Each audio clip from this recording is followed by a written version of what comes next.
প্রকাশ্যে দিবালোকে চলছে অবৈধ বালি তোলা। নদীপথ বদলে বিপদে কৃষকরা, নীরব প্রশাসন।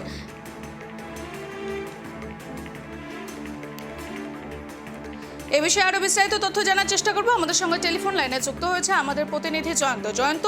আমরা দেখতে পাচ্ছি যে প্রকাশ্যে দিবালোকে আবারও চলছে বালি তোলার কাজ এবং বালি পাচারকারীদের রীতিমতো কিন্তু আনাগোনা দেখাই যাচ্ছে। এই নিয়ে প্রশাসন কেন নীরব রয়েছে?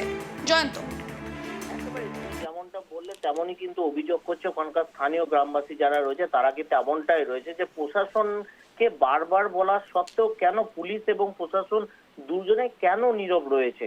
কেননা যেটা রাতের অন্ধকারে যেখানে বালি পৌঁছানো হতো সেখানে দেখা যাচ্ছে একেবারে দিবালোকে দিনে দুপুরেই কিন্তু বালি কিন্তু সরি লরির উপর কিন্তু এই বালি বোঝাই হচ্ছে, মেশিনের মাধ্যম দিয়েই কিন্তু হচ্ছে। এবং তোমাকে জানিয়ে রাখি, বালি মাফিয়ারা যেটা করেছে, ঘটনাটি হচ্ছে বীরভূমের যে অজয় নদী রয়েছে, অজয় নদীর যে রায়পুর এলাকা রয়েছে, সেই রায়পুর এলাকার অজয় নদীর যে বালির চর রয়েছে সেখান থেকে কিন্তু পাচার হয়ে যাচ্ছে দিবালোকেই কিন্তু এই বালিগুলি।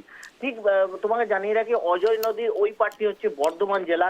অতএব যেহেতু বীরভূমে ধরপাকড় যখন শুরু হচ্ছে, তারা একটি বীরভূম থেকে বালি তুলে নিয়ে গিয়ে নদীর মাঝ বরাবর একটি বালি দিয়ে রাস্তা করে ও ঠিক অপর পাড়া অর্থাৎ বর্ধমান দিকে তারা গাড়িগুলিকে নিয়ে কিন্তু পারাপার করছে।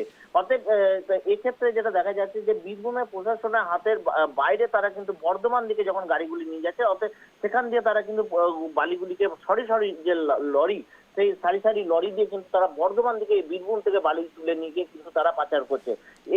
এই অভিযোগ কিন্তু বারবার স্থানীয় বাসিন্দা বা আশেপাশে যে গ্রামগুলি রয়েছে তারা করলেও কিন্তু কোনো রকম তারা কিন্তু সদুত্তর পায়নি। এবং তাদেরকে চিহ্নিত করে তাদের উপর রাতে বেলায় বালি যারা মাফিয়া রয়েছে তাদের উপর অত্যাচার করছে, এমনটাই কিন্তু তারা অভিযোগ কিন্তু করছেন বারংবার।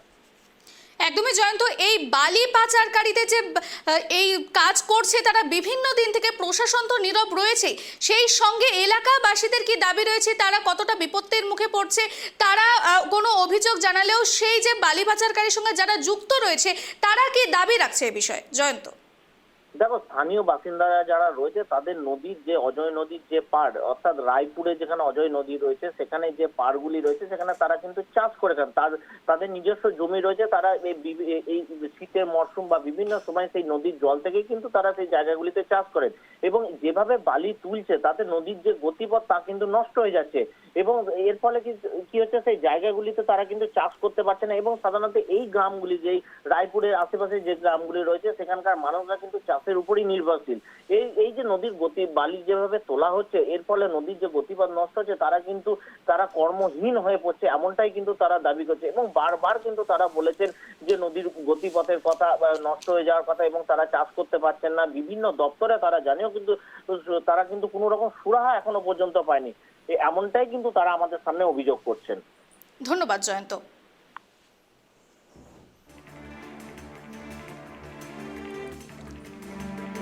দেখতে পাচ্ছি, আপনারাও দেখতে পাচ্ছেন, এখানে আনলিগেলভাবে ডাম্পারে বালি বয়ে নিয়ে যাচ্ছে, জেসিবি পগলেন লাগিয়ে।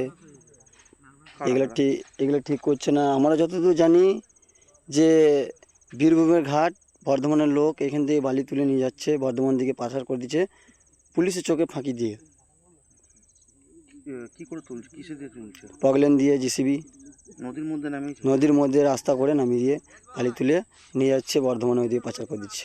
তাতে কত অসুবিধা হচ্ছে আপনাদের? প্রচুর অসুবিধা হচ্ছে। আমাদের পাশেই আমরা বীরভূমেরই ছেলে, আমাদের পাশেই জমি জায়গা আছে, আমাদের নদীর গতিপথ খারাপ করে দিচ্ছে, জল ওই জমি দিকে ঢুকে যাচ্ছে।